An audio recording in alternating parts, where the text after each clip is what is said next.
अस्सलामुअलैकुम रहमतुल्लाहि व बरकातुहू। हर फमरत विद फ़ारान शाहिद में आपको खुश आमदीद कहता हूँ। ये हमारा सेकंड व्लॉग है, तो उसमें आपको डबल खुश आमदीद कहता हूँ। तो आज बड़े दिनों बाद इत्तेफाक हुआ कि रन करने की कोशिश की और कामयाबी से हो गया। आपको पहले उसमें इसलिए शरीक नहीं कर सके क्योंकि हम मुँह अंधेरे निकले थे। तो मुँह अंधेरे जो है फिर उस वक्त वीडियो नहीं रिकॉर्ड की जा सकती थी, अंधेरा था। कोशिश की गई लेकिन उसमें बहुत डार्क आ रहा था, इसलिए चाहा कि इसको छोड़ दिया जाए। तो एट द एंड जो है हम आपको आपसे मिलेंगे।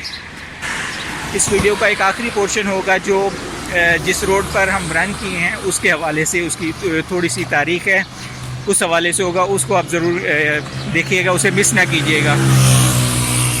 तो ओवरऑल बहुत अच्छा रन रहा, लेकिन थके क्योंकि काफ़ी दिनों बाद जो है वो इसको रन किया था। ओनली 4 किलोमीटर से भागा गया है, तो इससे ज़्यादा हिम्मत नहीं हो रही थी। थोड़ी सी ह्यूमिडिटी भी है, उससे भी एक फ़र्क पड़ता है आपके रन में। तो ओवरऑल अच्छा रहा है। सारी रात के जाग रहे थे, वो भी एक होता है। रन के लिए कहते हैं कि सबसे ज़रूरी है कि आप एक अच्छी नींद पूरी करें। अच्छी नींद पूरी करेंगे तो आपके तमाम आज़ाद जो हैं वो रेडी होंगे। आप उनसे जो काम लेना चाहें आप उनसे ले सकते हैं। तो ये भी एक वजह हो सकती है कि अच्छा नहीं भागा गया। ओवरऑल पेस जो थी वो तो बेहतरीन तो नहीं लेकिन बेहतर थी, लेकिन बहुत कोई मुतासिर कुन भी नहीं थी।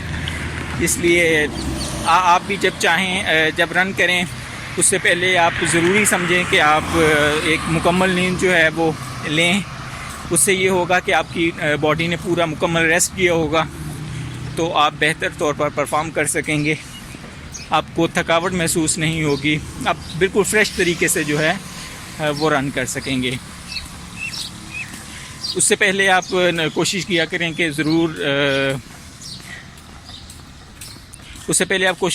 कि आप ज़रूर वार्म अप करें। वार्म अप से भी जो है आपके मसल्स खुल जाएंगे और आप जो है रन के लिए रेडी हो जाएंगे। वार्म अप मैंने तो किया था लेकिन आपको नहीं दिखा सके, इसीलिए क्योंकि अंधेरा था, अंधेरे में वीडियो नहीं रिकॉर्ड की जा सकती थी, तो इसलिए आप वार्म अप से भी महरूम रह गए हैं। मैं तो महरूम नहीं रहा लेकिन आप महरूम रह गए हैं, आप नहीं देख सके। तो आप भी कोशिश करें इस तरह की जो है एक बेहतर एक्टिविटी उसको अपनाएं। फिर मैं कहता हूँ कि जिम जाना और बाकी चीज़ें, आप बॉडी बिल्डिंग से बेहतर है कि आप इस तरह की एक्टिविटी, साइकिलिंग की तरफ आएँ, आप रनिंग की तरफ आएँ, स्विमिंग की तरफ जाएं। गो के हमारे पास बहुत कम मौके होते हैं स्विमिंग वगैरह के, तो जहाँ है तो वहाँ एक्सपेंसिव शौक़ है ये कहा जाता है। तो इसलिए आप जो आपके लिए फ़ीज़िबल है, आपके लिए अफोर्डेबल है, आप उसकी तरफ आएँ। उससे यकीनन आपको फ़ायदा होगा। आप इवन जिम भी जाना चाहते हैं तो उससे पहले आप अपने आप को, अगर आप बल्कि हैं तो आप वेट लूज़ करके जाएँ। उससे एक तो आपका स्टेमिना बड़ा होगा, तो आप एक फुर्ती से जो है आप तमाम वेट जो है वो लगा सकते हैं। तमाम किस्म की एक्सरसाइजेज जो हैं वो बेहतर तौर पर कर सकते हैं। आप अगला पोर्शन जो वीडियो का है वो मिस ना कीजिएगा।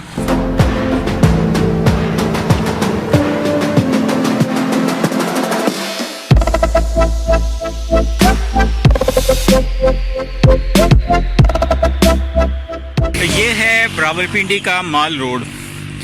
रावलपिंडी का माल रोड जो है बहुत सारे हवालों से जो है मशहूर है। हाँ सॉरी। तो आज मैं जो है यहाँ रन के लिए आया था, तो अल्हम्दुलिल्लाह काफ़ी दिनों का ब्रेक आया, लेकिन उसके बावजूद जो है तकरीबन 4 किलोमीटर का जो रन है वो सक्सेसफुली कंप्लीट किया मैंने। तो काफ़ी मुश्किल होता है इतने दिनों के बाद आप ब्रेक के बाद आप आएँ, तो सबसे मुश्किल काम जो होता है वो पेस को अचीव करना होता है और पेस को मेंटेन करना होता है। और क्योंकि आपका स्टेमिना जो है वो टूट चुका होता है, आपके मसल जो होते हैं वो स्टिफ हो चुके हैं, इसके बावजूद आप जितना मर्ज़ी जो है वो वर्कआउट करें, लेकिन किसी कार नहीं आता अगर आप प्रैक्टिस में नहीं हैं। तो माल रोड के हवाले से मैं आपको चंद चीज़ें बताना चाहता था।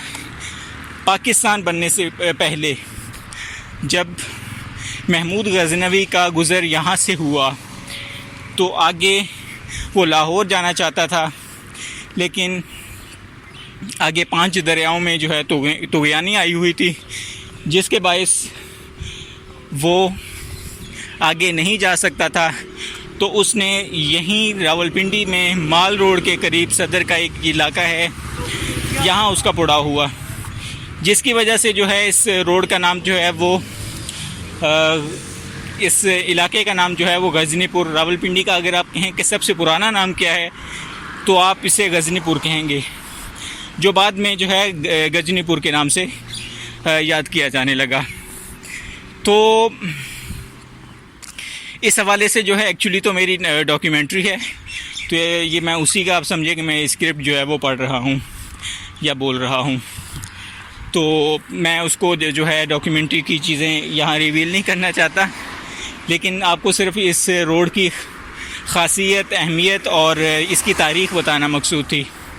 तो ये रोड जो है ख़ास तौर पर इसलिए जाना जाता था कि यहाँ जब उसके बाद गोरे आए थे तो गोरे भी जो हैं एक मखसूस अपने लिबास में, एक गाउन टाइप उनका लिबास होता था, उसमें ये यहीं इसी रोड पे, माल रोड पर वो ट्रैवल करते थे, वॉक करते थे वो सुबह और शाम में। और इस रोड को माल रोड से पहले जो इसका पुराना नाम है वो ठंडी सड़क है। ये सड़क जो है ठंडी सड़क, ये पूरे हिंदुस्तान में मशहूर थी, सिर्फ़ इसी वजह से कि ये ठंडी सड़क थी। और इसके दाएं बाएं अतराफ़ में इस कदर दरख्त थे कि लोग यहाँ चलने में आफ़ियत महसूस करते थे, जो धूप थी उसकी तमाज़त से जो है वो महफूज रहते थे। तो ये इसका जो है एक पास्ट एंड पर्सपेक्टिव है। तो उम्मीद करता हूँ आपको इस हवाले से ये याद रहेगा हमेशा कि इस माल रोड की हकीकत क्या है, वरना जो है इसकी मुकम्मल तफसील जानने के लिए आपको जो है मे बी 1 हफ़्ता, मे बी 2 हफ़्ते आपको इंतज़ार करना पड़ेगा। मैं इस हवाले से कंप्लीट तारीख़ का मुतालिया करते हुए, पुरानी चीज़ों को खंगालते हुए, लाइब्रेरी, म्यूज़ियम, ये सारी चीज़ों को जो है विज़िट करते हुए एक ज़बरदस्त किस्म की डॉक्यूमेंट्री इंशाल्लाह देने वाला हूँ, जो कि आप समझें कि इस हवाले से किसी ने भी इसको टच नहीं किया होगा। बिल्कुल मुअर्रिखीन ने किया है, लेकिन एक डॉक्यूमेंट्री की शक्ल में आपको जो है वो नहीं मिला होगा इस रोड के हवाले से एक पूरा जो पस मंज़र है इसका। तो बस आप उसका इंतज़ार कीजिए। बस आपसे इसी किस्म की इल्तिजाएं करनी थी। आपसे गुजारिश है कि अगर आपने हर्फ अमृत विद फरहान शाहिद को सब्सक्राइब नहीं किया है तो प्लीज़ उसे जल्दी से आप सब्सक्राइब कर लीजिए और घंटी के बने निशान को ज़रूर प्रेस कीजिएगा, ताकि आइंदा जो भी वीडियो अपलोड की जाए वो आप तक बखूबी पहुंच सके। अल्लाह हाफिज़।